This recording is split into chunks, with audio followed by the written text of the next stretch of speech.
Good morning. Welcome to the Lights of the Round Table. I'm Darius A. Stanton, and I'm here with the Queen. Darlene Brown, who's here with the King. Hey, I'm Marcus Johnson with the Lights of the Round Table, and we invite you, or actually are welcoming you to the Lights of the Round Table experience, where we talk health, wealth, wellness, relationships. And today we have a very interesting and personal conversation for you with a friend, mentor, colleague of mine. And I'll let, I'll do a little bit of the intro because I know him the best. Dr. Miles Davis is the president of Linfield University.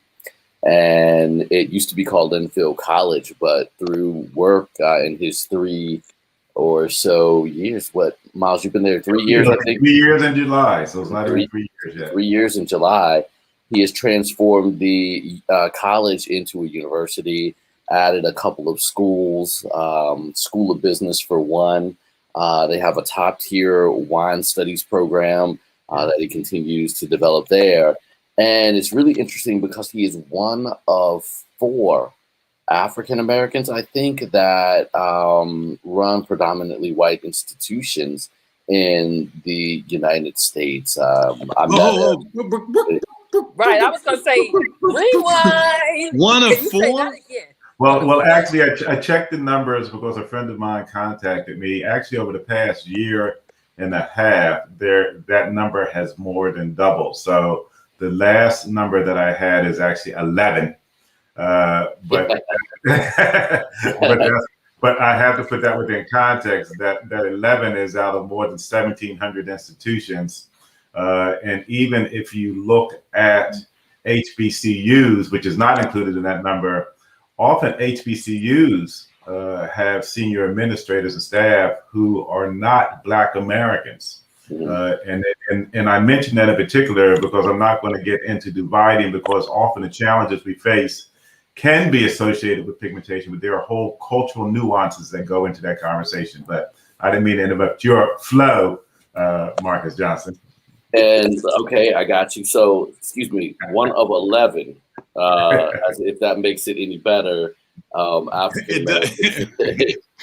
That run predominantly. It really doesn't. When you look at how many people? 1,700.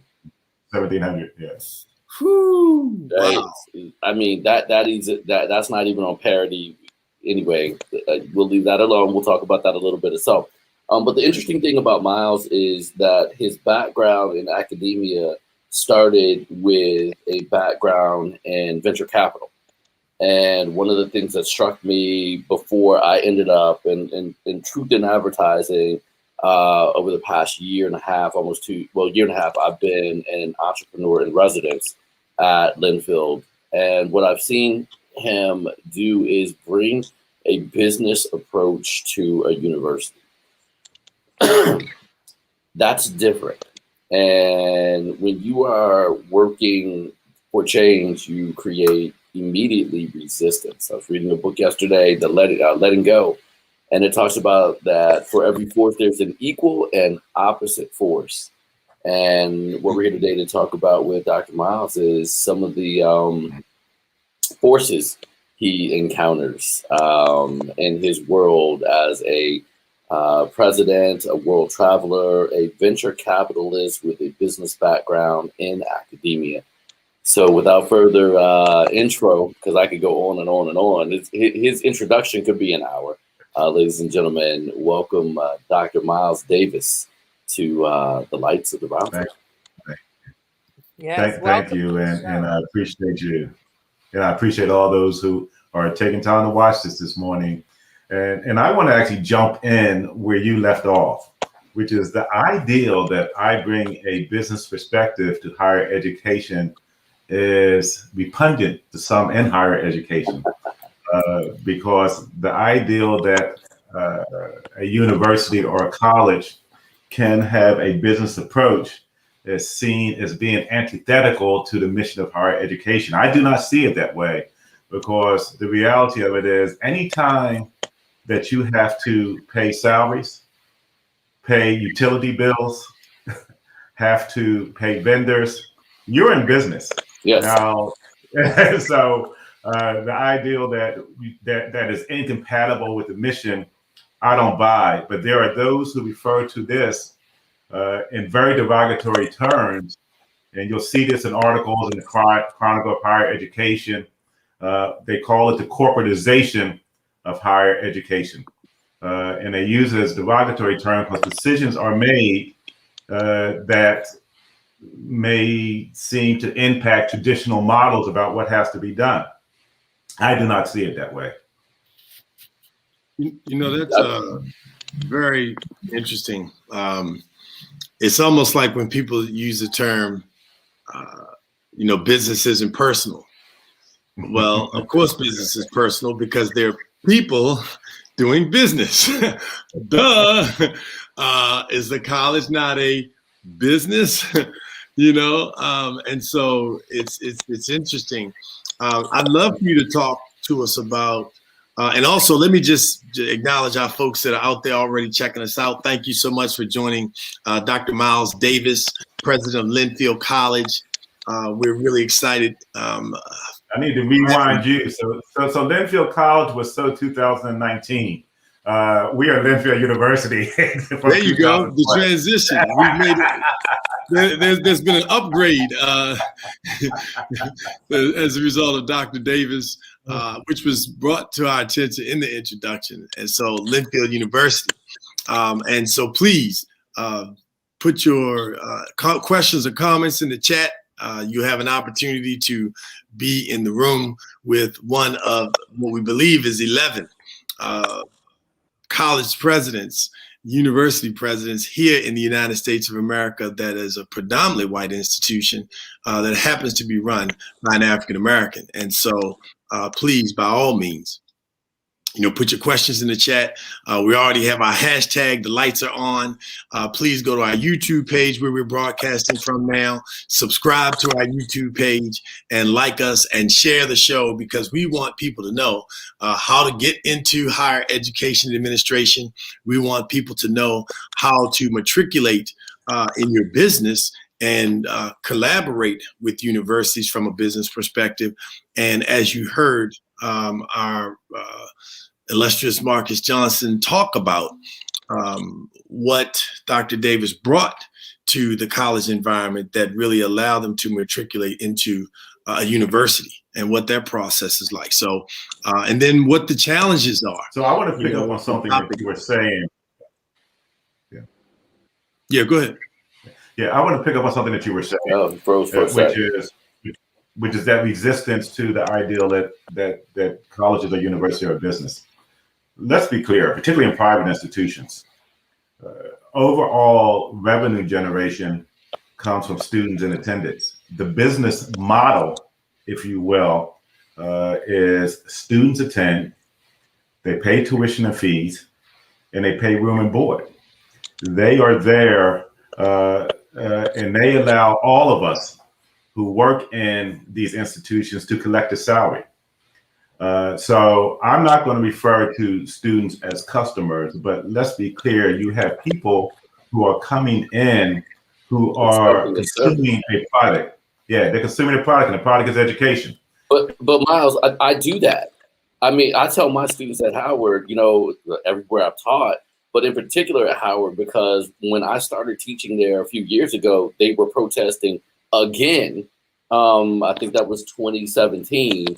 And I'm like, absolutely, you should be protesting because you're paying for a service. Absolutely. And what I find over and over at these institutions is that the institution or the professors and the academics at the and even sometimes the administrators are like, these students are working for us. And it's like, no, they're number one. Not only are they your number one consumer, they're your number one brand endorsers as you go out. The word of mouth about what you are providing for your institution, in and of itself it's very similar to, any other product. If you were wearing Adidas and you had an endorsement, you are asking people to come in, trying to make your place the best so that you can bring in the best and brightest students. And then they go out and spread the word about what you're doing in your university. hopefully make money to be able to give back in an alumni base. And, it's a cycle that goes on. And if you don't think it's a business, ask Harvard, whose endowment now is over $40 billion. Their endowment is bigger than the majority of nations out here, and their ability to work it. So I know you have to balance it, especially in your environment, you know what I mean, in Oregon. Look at Johns Hopkins. Johns Hopkins is an enterprise. They sell wine. They all are. They all are. Yeah. So let's be clear that even though I am not going to disagree, there are going to be those faculty members in particular who hear what you're saying and think that this is heresy. To discuss institutions as brands and describe them like that, because most faculty, and let's be clear, I am still a faculty member. I'm a professor of management. That most faculty members see what they're doing as a higher calling, but I would equate this more to what is happening in healthcare. Is that healthcare, even though it provides an essential service to our society, it still has to pay its bills. Yes. And you see the impact of what is happening with COVID, and they were not able to do surgeries, which impacted their revenue stream, which impacts their ability to deliver services.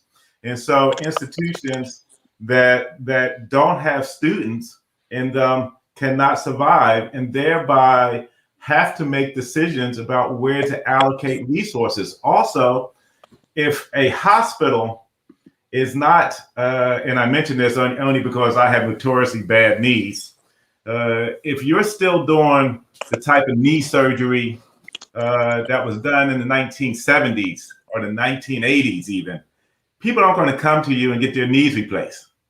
Absolutely. But if you upgrade your skills and use the new technology, you move on. Same thing in higher education. The same way in which we taught and what we taught in the 70s, if you don't update it to 2021, you're not going to have this institution. And let me be clear, and this is something that we often don't talk about, particularly at the institutions like I am, private, see themselves as very, very good, if not elite institutions. These institutions were never set up for people like us. Wow. Can you talk more? I would say delve a little deeper into that, Dr. Okay. Miles. So let's be clear. Linfield is in Oregon, is 163 years old. Oregon was set up as a white utopia. And I'm not using this metaphorically. It had laws that banished Black people being in the state after sundown. And we were here before the state was founded. So someone who looked like me not only could not have attended Linfield, I couldn't even have worked at Linfield. And so it was founded, as most of our private institutions were founded, to educate preachers and teachers. But that didn't include us, which is why we had to eventually establish HBCUs, and that's another conversation.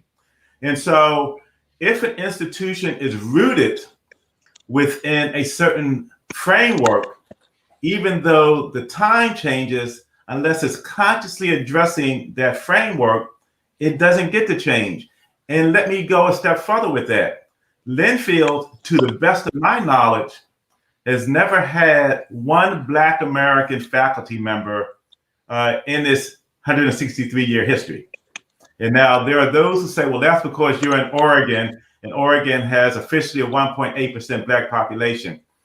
And I put a lie to that, because when I came, I found a Marcus Johnson to come be a part of things. I found a Dean, Jennifer Madden, who is our inaugural dean of our business school, and her husband, who is an amazing audio video person that does documentaries, because they didn't look in the right place. And if all you're doing is recruiting from Ivy League institutions, and we have a high preponderance of our faculty, particularly in the liberal arts, who come from Ivy League institutions, you're not looking where people are.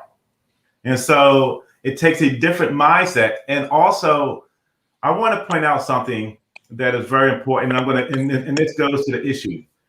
There are a lot of institutions that are losing enrollment. Linfield's enrollment is up since I came. And not only not only is your enrollment up, but let's talk a little bit. And I celebrate you, and I recommended, or nominated that we reach out to you. Tell us about your first time students, like as it relates to first generation higher educated students. Yes. What does that look like at Linfield? And then why do you think that is? Yeah, so when I came in 2018, Linfield had 5 or 6 years of declining enrollment every year. We increased enrollment by 43% the first year. And while other institutions are struggling with enrollment, our enrollment is holding steady even in a pandemic. Why? Because of what Marcus Johnson is asking. We went where other people weren't going. Representation matters. And so we reached out to what is called now in higher education a new majority, but first generation, people of color, women, and students who might not have even considered coming to a private institution because they get sticker shock when they see the advertised price. But we made sure that things were available. One of the things that we did was offered a first generation scholarship. We expanded it out because, quite frankly, we have moved from that era where education was just about inquiry to education is about economic mobility. And so if you understand that, then you begin to go and reach out to people who need economic mobility. And most first generation people need it. Their parents didn't go to college. They didn't have any access to it. And so we showed up. Can you give that to us again? The education mobility, rerun it for us. This is important. I missed it, so I want to make sure I catches it as well. And this goes to some of the challenges that I faced at Linfield, because Linfield was proudly and rightfully so a proud liberal arts college. And liberal arts, despite what is said in the media, is not a political philosophy. Liberal arts comes from the Latin liberalis artis, which is skills of free people. And so within Roman and Greek society, only citizens were allowed to engage in education. You can go be a warrior, you can go be a cook, you can go be other things, but it's only for citizens because they understood while weapons may win battles, it is intelligence that eventually wins the war. And so the liberal arts college was set to introduce a set of principles rooted often within Western culture that was important for people to learn, even though we're far from that. And that's another conversation, because there were certain things that were part of the triumvirate that we don't even talk about anymore. But where I'm going with this, Darius, is that there was a time when schools, and if you think about some of the institutions you mentioned, Harvard College or Swarthmore or some of these elite institutions, they were sent by the scions of industry to educate their children to take over their businesses, or designed as finishing school for women to be good wives to these men, Darlene. That was the assumption.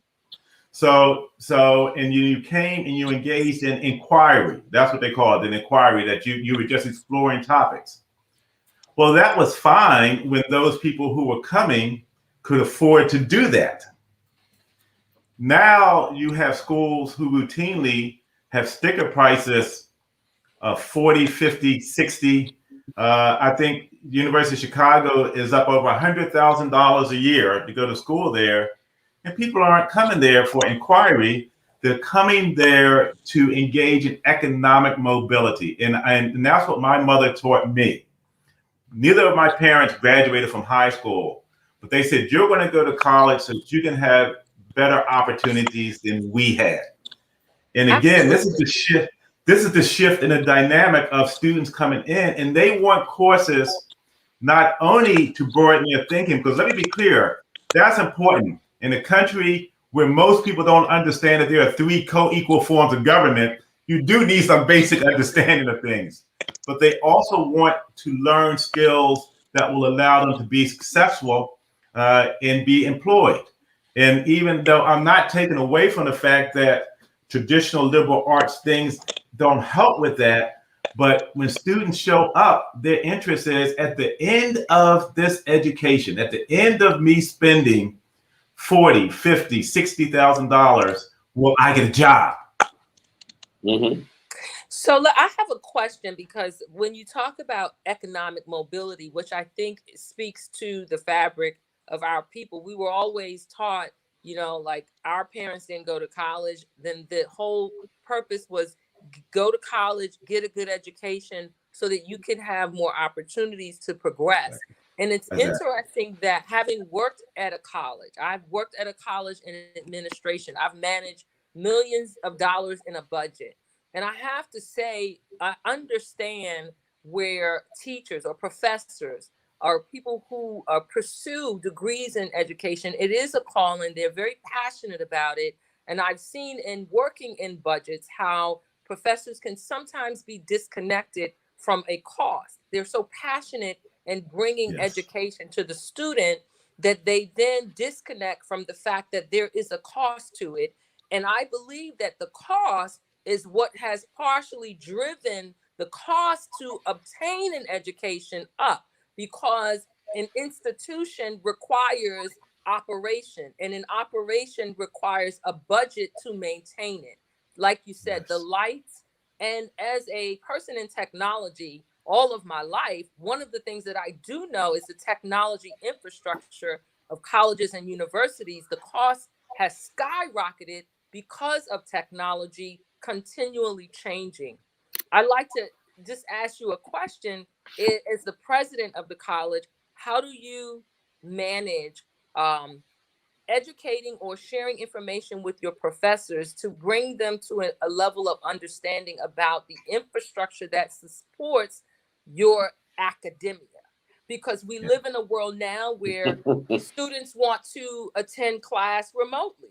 We're in COVID, and majority of our world has had to resolve to teleworking. So would you please speak to that? Because as a woman who managed millions of dollars in a college for technology, those costs continue to increase. And what I saw was the president, where I was at, was asking, help me understand, Darlene. This is the question she asked me. Can you take the cost of the technology infrastructure and attach it to each student so that we could see what is each student paying to maintain this cost that is continually increasing?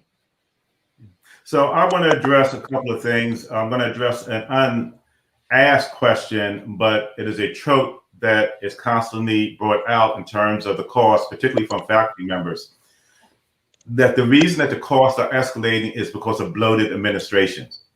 That's not the reason the cost, but you need to understand why there is more administration, because universities, the biggest cost increase, in fact, the last numbers I looked at were about 13 to 15% increase was because of the regulatory environment. And let me give you an example of this. There are reporting relationships. We have to report to accreditors. There are also such things as Title IX. So there has to be a Title IX officer.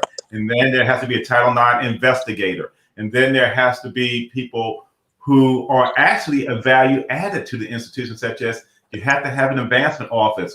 Because one of the ironies of the business model of higher education is that it cannot grow or expand or totally fulfill its mission based upon operating revenue alone. And so you have the operating revenue, which comes in tuition and fees, but you need donors who allow you to build additional buildings, additional space, additional things that go on. There are endowed chairs. There are all sorts of things that donors support. So I want to make sure that we understand that. I'm going to push back, Ms. Darlene, a little bit on that people want to do education remotely. And I don't doubt that some do. But I will offer this to you, that people who look like us and I don't know any of your backgrounds, so I'll speak it from my backgrounds, are handicapped if they do remote learning. And let me tell you why. Because what you learn at a college or a university is much more than what goes on in the classroom. It is the chance to interact with people. There are really only two places that allow for people in the United States of America to interact with people who are fundamentally different from them, however you define who you are. One is in a large corporate setting. You'll get a chance, if you choose, to interact with people from different backgrounds. The other is at college and university.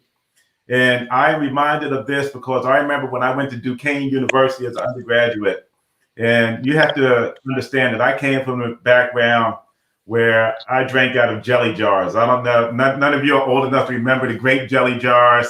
Well, after you got all the jelly out of them, you washed them out. They became your glass that you drank from. Don't assume that, brother, because Limbani will back me up on the fact that yes, that's exactly what I do when I get done with the peanut butter jar, the jelly jar. But yes, got you. So, but we did it. So, but see, Barney's at the point where he's doing that out of electivity. I had to do it, of course. There were no other glasses to drink from, so that's a whole different conversation. So, absolutely, I got you. Why do I mention that? Because when I went to Duquesne University, for the first time, I got a chance. I grew up in an inner city poor neighborhood, and I got a chance to meet. And yes, it was a young lady, and as often it is the people who we meet that change our lives. And I went to her house. She liked me, and we started dating. And I went to her house, and it was the first time I sat down at the table. And there were like 4 forks and knives. I'm like, what the heck is this? And so I was self-aware enough for my parents to know that you watch to see what happened. But I had no idea about the rule of you start from the outside and move to the inside, that you put, you use the beads, that this is where the drinks go and this is where the bread goes. I had no ideas of those things. Those are the social niceties that also contribute to your ability to interact in different circles. And so you don't get that online. And education is only partially what we do in the classroom. The other part is interaction. So what we offer at a residential campus is the ability to engage in leadership. And so the ability to be the president of the student government, or to play on the athletic team, or to perform in the theater, those are part of the educational experience. And quite frankly, and one of the things we're gradually stripping away from students to do, and Facebook has started out with this, is when I went to Duquesne, I had a roommate named Jeff. Jeff was a self-proclaimed, so anybody who hears this, I'm not calling anybody names, I'm telling you what Jeff called himself. Jeff was a self-proclaimed redneck.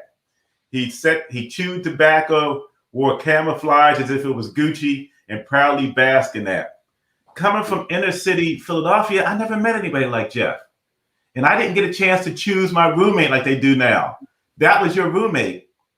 And so Jeff and I got to have some wonderful conversations, became good friends. And so that's why I mentioned that. And it's important to understand that part of what we do, and we do a disservice if we do, is teach people how to interact with people who are different from them, which goes to this whole conversation that we're having about why it's important for people to look like us, to be in positions of authority and responsibility, or to be educators. Because in the absence of that, you get to go through your entire life in a literally whitewashed world where everybody, go ahead. Dr. Davis, I often say, I'm glad you brought that up. It's two things I'd like for us to address. One is your matriculation to becoming a college president, and how, as an African-American man, you were able to matriculate to that point, to that place. But prior to that, you were talking about what it is, the experiences that you gain from being able to interact with people who don't look like you. But then, even more importantly, something I often talk about, and it's no surprise when you think about, you said it's about 1,700 predominantly white institutions, yet only 11 that we know of, or somewhere in about, let's say it was 50 more, big deal, right? College presidents. But when you think about it, people hire people based on what they believe or perceive they have a certain level of capacity, intellectual ability, and experience to do, and educational background. But if you're in front of teachers, which is who we see as smart, and none of the teachers look like you, Marcus, or I, and when you look at teachers across the country, they're less than less than 2% Black male teachers across, this is all school. This is in secondary, I mean, in post-secondary, I mean, pre-secondary education, K through 12. You're talking less than 2% of teachers across the country. And then I think less than 20% are male, period. But the fact that less than 2%. So if I'm in classes, from kindergarten all the way through college, and I don't have 5 Black people or Black men in particular that look like that are my teachers or educators, when I become a manager or a supervisor, not because I'm racist, not because I think, bad of people of color, I haven't seen them in roles that lead me. I haven't seen them in roles that say that I'm smart, that they're smart. Because if you teach in the class, there's an assumption that you have more knowledge than me and you're smart. You have a level of intellect. And so when you don't see that, and now I'm in a room and I'm hiring people that come in front of me, automatically I don't make the connection between intellect and ability and capacity with your image. And that's one of the things that, one of the reasons why I wanted you to talk about the matriculation and how you were able to get to that point and then excel. So I need to give credit where credit is due. If you want to look at a model of an organization before it became fashionable, and I'm using that intentionally to talk about diversity, equity, and inclusion, or to talk about Black Lives Matter, and it has become fashionable as opposed to a reality, and I'll be happy to explain what I mean by that, is that there was an organization called the PhD Project. The PhD Project, and this began my journey. In 1995, the PhD Project began to reach into corporate America because of what you just said. It was founded by the KPMG Foundation, and a great man by the name of Bernie Milano, who has now since retired from heading up this organization, that said he was here to partner. He was a partner with KPMG. For the record, Bernie Milano is Bernie Milano, meaning that he was an older white man who said, I'm tired of hearing my other partners say we can't find qualified Blacks to come work for KPMG. And then he thought systematically and said, the reason that we can't find qualified Blacks to come work or other underrepresented minorities. So now you've noticed I intentionally shifted from this word people of color to underrepresented minority, because in higher education, people of color covers a multitude of sins. Underrepresented minorities in higher education are Black Americans, Hispanic Americans, and Native Americans. In proportion to their population, they are underrepresented in higher education. And so what he said was the biggest impact upon students in their choice of career are who, Darlene? Faculty members. Yes. Faculty members. And so it goes to your point there, is that if you never have a faculty member who looks like you, you're not even getting the advice. And I'm not saying that there aren't good non-Black faculty members, but it goes to your point there, is you never even conceive of yourself or somebody saying, you know what, you can get a career in accounting. You can get a career in finance. I have connections because good faculty members are not just good scholars, they're also connected to the industries in which they come from. And says, I know so-and-so at KPMG. And so I'm going to send you over to do an internship there. Yeah. And so systematically, the PhD project has changed the face of higher education, because when I came in, there were less than, check this out, there were less than, Bernie always corrects me on this, so I'm going to be conservative, but there were less than 200 Black Americans in the world who had a PhD in business. And so now we are graduating over, I think it's over 2,000 that have come through systematic change and are moving into, to answer your question, to administrative roles. Because what people don't realize, it's a very narrow path to moving into higher education administration. Whether that should or should not be changed, that's an altogether longer conversation more than what we have. But it's a very narrow path. First of all, normally, if you're going to move into higher roles, you have to have a doctorate degree. And you have to have a doctorate degree from an accredited institution, normally referred to as a Research One institution. So that cuts out all the people who go to Walden, all the people that go to Capella, all the people that go to the for-profit institution, because they're not recognized within traditional higher education. And again, let me be clear. I'm not saying you're not getting a good education there. I'm not saying you're not learning anything. I'm talking about the path that if you really want to move into, because what do they teach you? If you're going to play the game, I'm wearing my Linfield football shirt, and we have had 64 winning seasons and haven't lost a season since Eisenhower was president. What? But if you're going to, yeah, we're bad. We're bad. We're bad. We'll come back to that. So, okay. But if you're going to play the game, what? You have to know the rules, right? Mm-hmm. You can't show up wanting to play soccer, which is my favorite sport, by the way, using the same rules as football. So if you're going to go into higher education, you have to go to certain institutions. Most people don't realize that faculty are coming from a very small cluster of schools, and they're all educated the same way, mm-hmm. and they're taught to think the same way. And unless we're in that pipeline, we don't even get a shot. Now, let's assume that you get through that pipeline. I went to the George Washington University. So I went to the right school to put me in the pipeline. That's where I got my doctorate from. Then, let's be clear, your first faculty appointment, because there is no better old boys network than higher education. Because in order to get an appointment at institutions, your doctoral advisor has to recommend you. Matter of fact, if you go and look, everybody lists not just their degree, but who is their doctoral advisor, because their doctoral advisor gives them credibility to move into the pipeline. I'm going to recommend, again, it's that same thing. You know, Darius, I know you want a job at this institution. I know so-and-so because we went to school together. I'll make a recommendation for you. I'll mentor you. So you got to get through that hoop. Then once you get through that hoop, there are things that are expected of you, which quite frankly, I'm going to say this up front. The job of a university president has little to do with the hoops that you have to jump through. It's like pledging a fraternity. Because what happens is that they want you to be a scholar. They want you to be published. They want you to have teaching. They want you to have all these other things.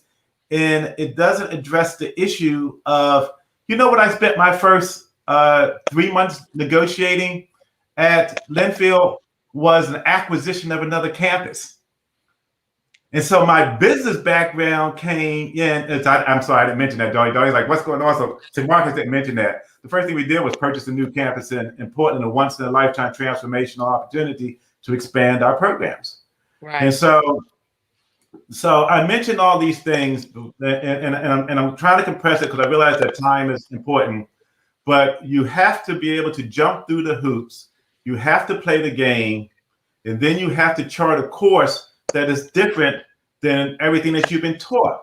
Because even the way in which university presidents are selected, the ideal that you're brought in, so let's be clear, a university president is the sole employee of the board of trustees. Yes.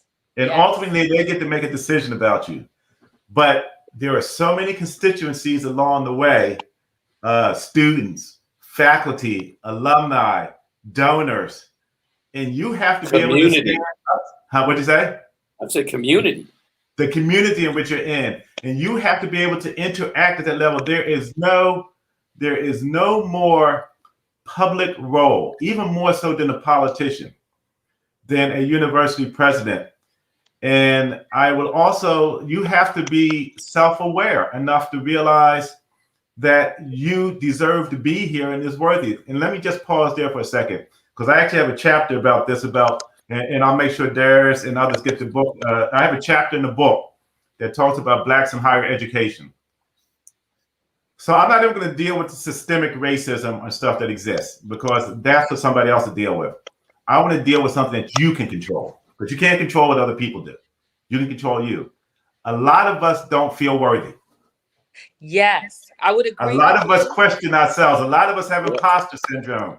Now, the obverse side of that, Darlene. A lot of us have what syndrome? Imposter syndrome. And I'll talk about that in a second. Go deep with this, Dr. Yeah.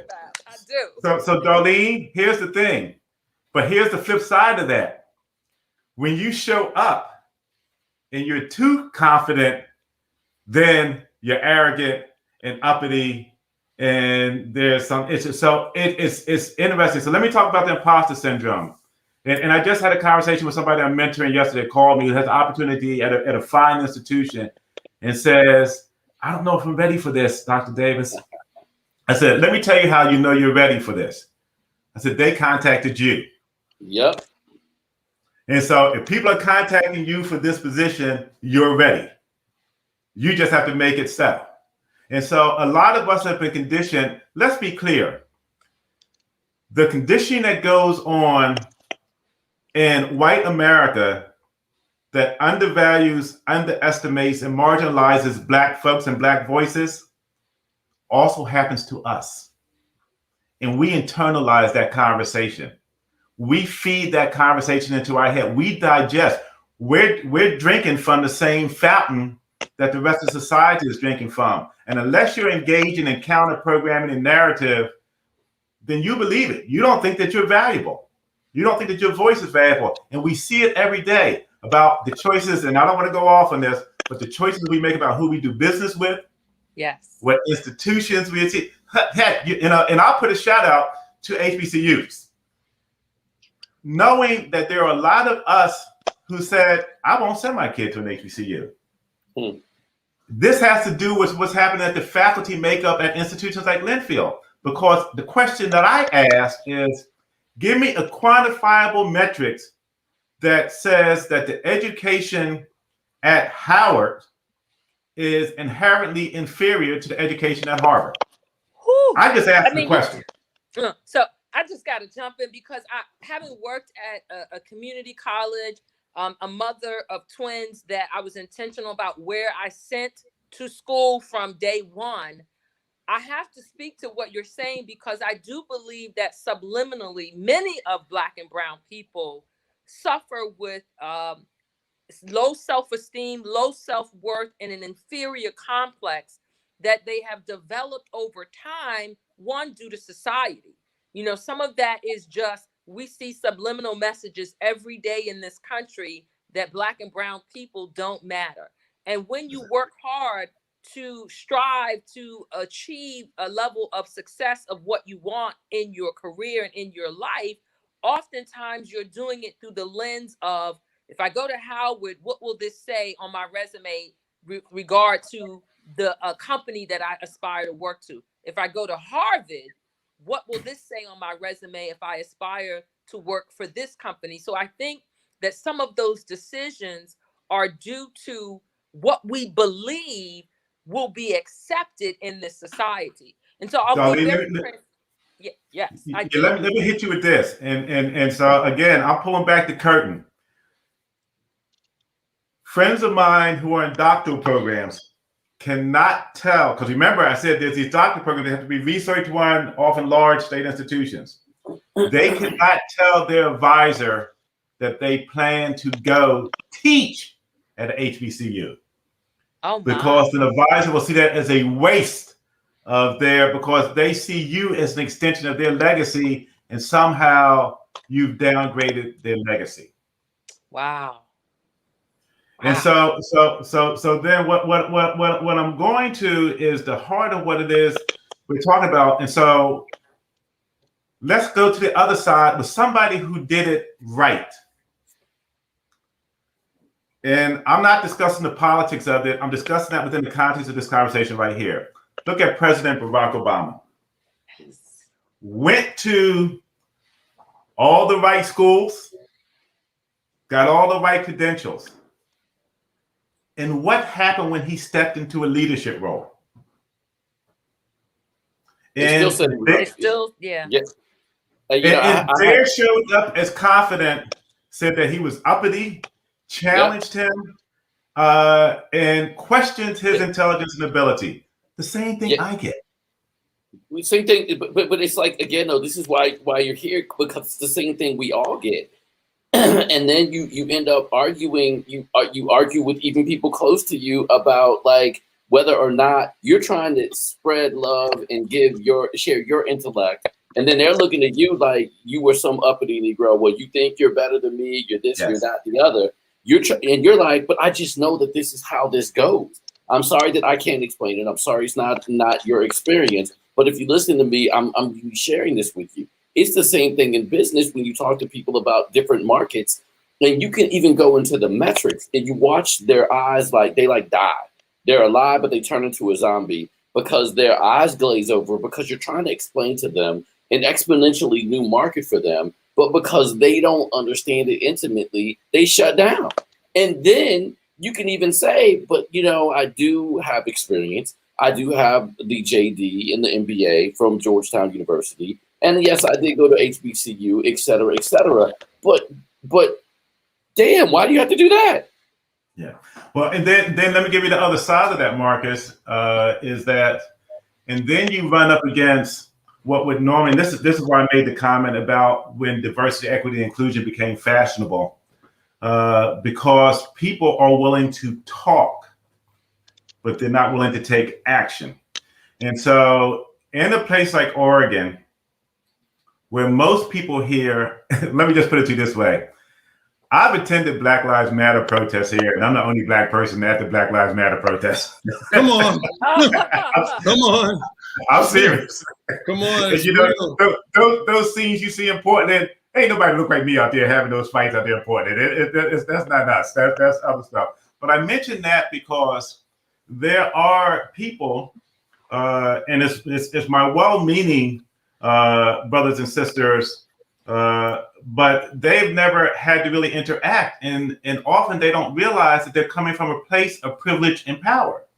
And this conversation becomes that if I truly create a society that is the meritocracy, that is equitable, that means sharing that privilege and power. And most people don't want to share their privilege and power. It's a lot easier to talk about it. And I'll hire a diversity officer and I've done my job, but I'm not engaged in structural changes that allow us to look at what has happened. Oh, by the way, I don't even understand that my reaction to somebody that's in a position of power is because of their background, how they look. What'd you say? Wait, because of the privilege, right? So it all goes to, they're like, yes, we can stand up. Marcus, why aren't you standing up this way? And you want to look over, like the many times that I've been pulled over, and one of which, I had one of my buddies from business school in a car behind me. I got pulled over in New Jersey for being too close to the car in front of me, right?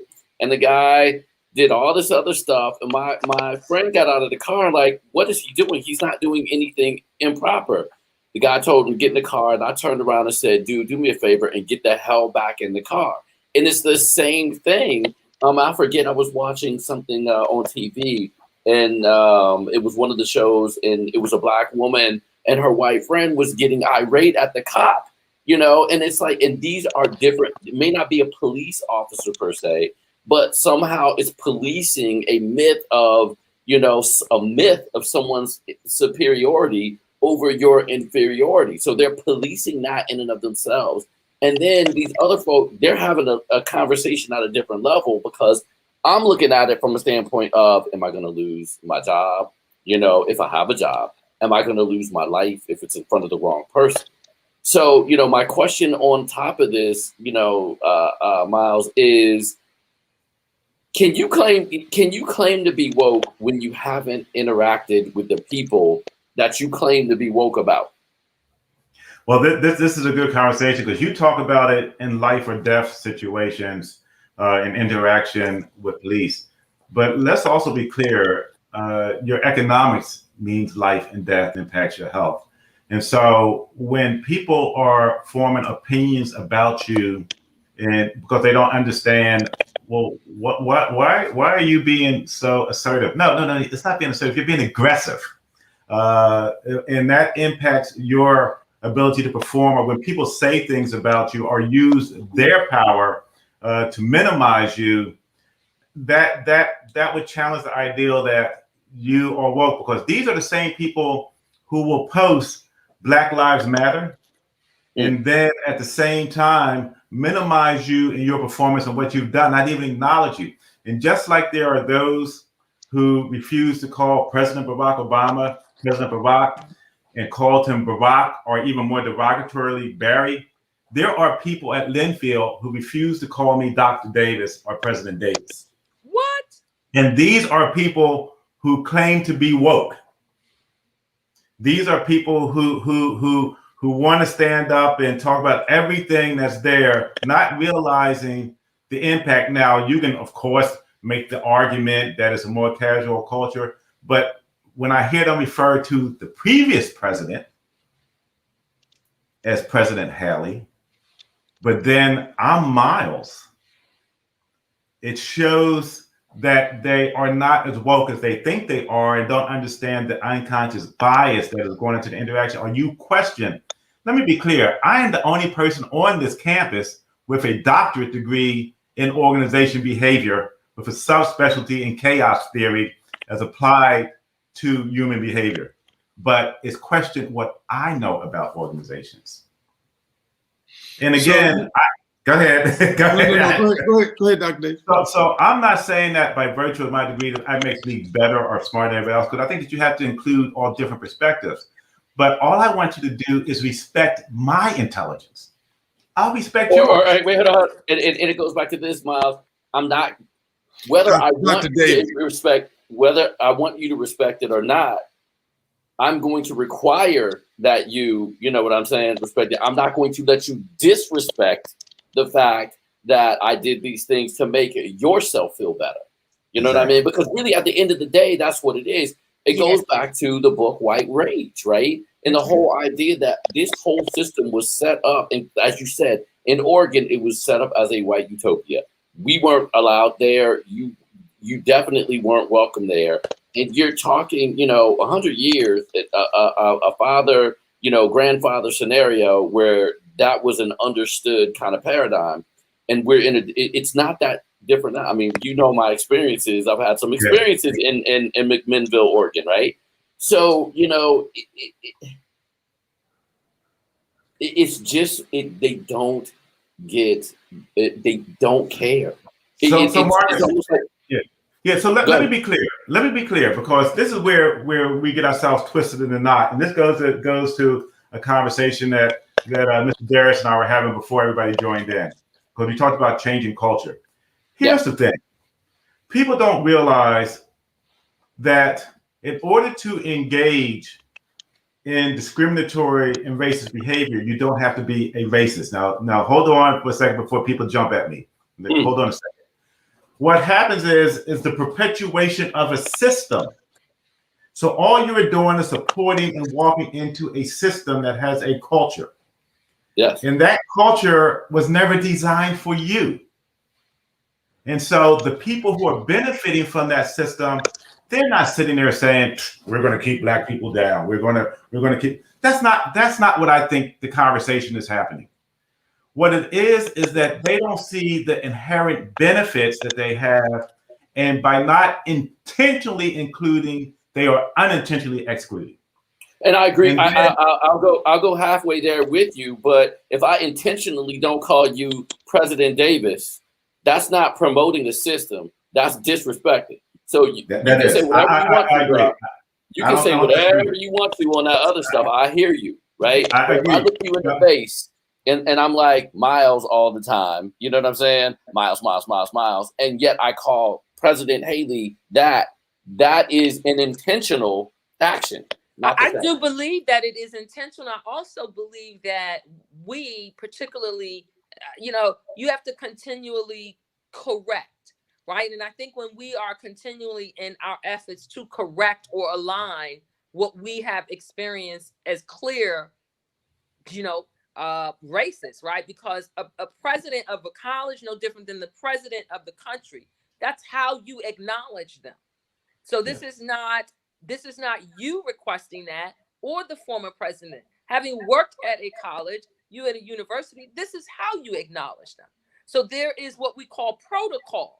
And so when a person is not following that protocol, I feel that it is necessary for me to bring this to their attention, because in doing so, they then want to deflect and say, oh, well, you know what I mean, or why are you taking it so serious, or I'm not racist. It's not that. I'm holding you accountable to protocol, and protocol has its place. That is why we call it protocol. And so I think it is so important, particularly, no one gave you that. You earned your doctoral degree. Yes, you had an advisor recommend you, but you did the work to accomplish the degree. No one offered it to you. You had to earn it. And so by default, when you have worked to earn something, I think it is disrespectful and dishonoring to a person not to call them what they have earned. And not only, I understand what you're saying. Two things real quick. We got 4 minutes. We got 4 minutes. Hold on. I know. Hold on. But as somebody who actually has spent time at Linfield, University, the other thing that I want to say is the fact that, and you have saved their jobs. I've seen the numbers. I've seen marketing plans. And I know what I've done around the world, right? Myself, right? So I know how you brought me in as just someone, hey, look, different perspective. I know where it was heading because I saw the numbers. And I know that you have saved people's jobs with your way to kind of, walk on the eggshells the way that you have to, and to be even more mature and be like, I'm not taking this personally. I get what's going on. And yet my job is to be the best of the best. And for that, man, I just want to commend you as someone who's seen that personally, and all the other professors, all the other presidents of the universities who have to deal with what you have to deal with in trying to change a culture that is embedded centuries old. So that's all. Darius, I'm sorry, man. I know we got to get ready to get out of here. No. It's all good. It's all good. The only thing is I want to do two things real quick. One, I want to make sure that our guests share this show. This has been very rich conversation. We need to know more about the imposter syndrome. So please, Dr. Davis, I'd like to also ask you to come back on the show. Would you return and be a guest so we can get into I would love to talk about this, because it is the one thing that we can control is how we see ourselves. And I love to talk about how we can reprogram our thinking. Excellent. Well, we want to bring you back. Next time, though, I'm going to chastise Marcus to make sure that he calls you Dr. Davis and not Miles on the show. I know that I know you're all tight, but we're going to make sure we do like we're supposed to. But thirdly, I really want people, as we have about 2 minutes left, just for you to just share how to be able to build that, so that when people watch this show and they go back and share it, because I've encouraged people to share this with their family, watch it with their children and their peers. What is it that people can do to build that self-confidence? How can we use our platforms to build the confidence of ourselves and our self-image? So here's what my father did for me. And I have to let you know, I was so mad at my father when I was growing up, because he never gave me toys. He always gave me books. And again, you guys are too young to remember the Ebony Success Library and the books that came out, and the Africana Encyclopedia and the things. So it gave me an awareness of history. However, Queen Darlene, we have to remember that if all we are doing is looking backwards, we have lost a hold of the future. Yes. So you need to ground yourself in history, which is what my father did, but you need to look at the present and what it is that you're able and capable of doing. We are making history every day. I made Black history when I came to Linfield. And you are doing incredible things. Marcus Johnson, when he goes out and does what he does, is making history.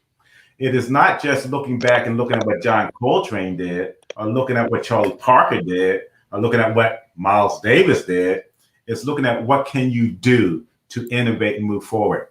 It is also, and I have to say this is the most important thing. It's the diet that you feed yourself. And so for those of you who are interested, you can find me on Dr. D Twitters. And why I say go there is because my diet that I offer to you is positive reinforcement. I do in no negative space. I don't discuss anything negative. And so, and Marcus knows this. When you ask me how I'm doing, no matter how I'm doing, I always say I'm too blessed to be stressed. You'll never hear me going, oh, woe's me. The man is keeping me down, everything else. You are feeding yourself that conversation. You have to change your internal dialogue and say, I am worthy. I am somebody that I can accomplish more. And it doesn't matter there are people who are trying to stand in my way. I want to figure out a way to go around them. Do not accept defeat. And as I told people last night, when we launched our new, listen to this, Marcus, in the midst of everything, we're launching a $75 million comprehensive campaign. And we did a viewing last night. What I said to my people, it is against my religious principles to fail. Failure is not an option. And so once you believe that you are worthy, you embrace, the world aligns in your benefit, because what is destined for you, no one can keep from you. And you have to have faith. And I don't care whether you call them Allah, Jehovah, Yahweh, or just trees, whatever. You have to align yourself with the forces of the world that truly make a difference and stop assuming that others control your life. You are more in control of your life than you can possibly ever imagine. I love it. Hey, Dr. Davis, listen, to all of our viewers, all the people who watched, all the people in the chat who chimed in, the hearts, the likes, please, it's so important that we push positive news, push positive media, push positive images of us. I don't know if we can get a better representation than of African-American men than what you see before you today in Dr. Davis and Professor Johnson. And definitely in terms of African-American women in our Queen Darlene Brown. And I thank my family for whatever they've done. And Lincoln, as you see, I'm wearing the Lincoln University, the first HBCU to provide degrees. Cheney my man Gil Scott Heron went there. So I'm saying. Hey, then it's official. It's the greatest school in the world that if Gil Scott Heron went there, right? That's what I'm saying. But as we wrap, please share this show. Please push this. We must be on the heels of Malcolm X Al-Hajj Malik Shabazz birthday yesterday, and the passing of Paul Mooney, which we did not get a chance to talk about, but we will visit in a future show. I really want us to understand, and what you heard Dr. Davis say, be bold for good. Share this show. Put this in front of your children. Put this in front of your family. Put this in front of your peers, because we need to promote positive news. And what you heard Dr. Davis just say, basically on our show, Dr. Davis, we use the term, you are what you digest. And that's exactly what you talked about. So it really seems like you should be the fourth flight of the round table. Yes, I love it. You blend right in, brother. It was just such a natural flow. You could have done the show all by yourself, and you're welcome to come back. So we're over our time. Thank you all so much for coming. I'll let everybody go around and say their dues, but please, by all means, Dr. Davis, you're welcome to come back, and you can see our audience loves you. We love you. Yeah. Thank you for holding up the banner. Congratulations on the success that you've had at was Linfield College and is now the Linfield University. Yes. Thank you so much, Dr. Miles. And for our audience, speak life. Speak life. Your words have power, and then align it with your thoughts and your actions, and watch you manifest what you want to co-create in your life, because that is exactly how it works. Over to you, MJ. Well, as I always tell President Davis when we talk offline, once again, you have made me proud. You are light, and I always say thanks for the inspiration. And, I am lucky to know that I have people like you in my life that I can call. And, I call you for, some business advice, some big brother advice, advice from a colleague. But watching you in motion is something that I wanted to highlight here on the show. And you did not disappoint. You never do.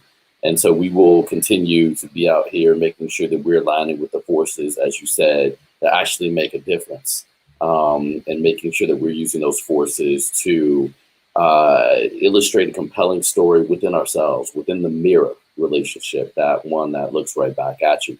And as I always say, continue to go deeper. You all each week have your dream, be engaged in it, have a fertile environment around you, which is your choice. Write it on a piece of paper, because if it's not written, it's a dream. Go execute it and then reflect and then do it again and again. And when you have that in a purpose, everything is possible. So, brother, thanks again. Dr. Davis? All I want to say, because I know we're way over time, is be well, be blessed, and continue to wash your hands. Absolutely. Oh my God. Hey, man. He's watching that Boom. We had Dr. Lane Rowland on, and he's going to be coming up. As a matter of fact, he's now our global health expert that we bring on monthly. He's going to be coming on in the next few weeks. And one of the key things that he talked about, in addition to making sure that you continue to wear your mask in public and around other folks, is that this virus changes through feces. And we've got to wash our hands, because people are not washing their hands, and you have to be very mindful of that. But listen, we've definitely gone over, but it was all in the universe. We're in control of the platform, so we don't have a commercial coming behind us telling us get off the stage. So we appreciate you, Dr. Davis. It's obvious you're going to come back. Marcus, thank you so much for introducing us to Dr. Davis. We really appreciate it. Last week we had, actually it's coming up, one of our pre-recorded shows with Kaniki J, who is the poet laureate. And she said something that I think, of that City of Alexandria's poet laureate, that falls directly in line with what you said. Stop bullying yourself. Mm-hmm. Stop bullying yourself. And we've been trained. If you watch what happens to us on television, think about it. You know, there are 1,000 people a year that get killed by police officers annually, roughly is the number. And out of that 1,000, I believe either 400 or 600, forgive me for not knowing the exact number, but well beyond the disproportionate numbers of African Americans. There's only 13% of us in the country, but between 400 to 600 of us are African Americans that are killed by police officers. How many white people do you see get killed on television by police officers? Very few. My point is, it's ingrained in the system. And so we have to recondition and reprogram and get into a program. It's not enough to think one way. You have to retrain and retool how we lead. So on that note, thank you so much, Dr. Davis. It's been a pleasure. Thank you, everyone else. Please go to our website and see the lightsoftheroundtable.com. Please go to our YouTube page and subscribe. Please like us and share this show.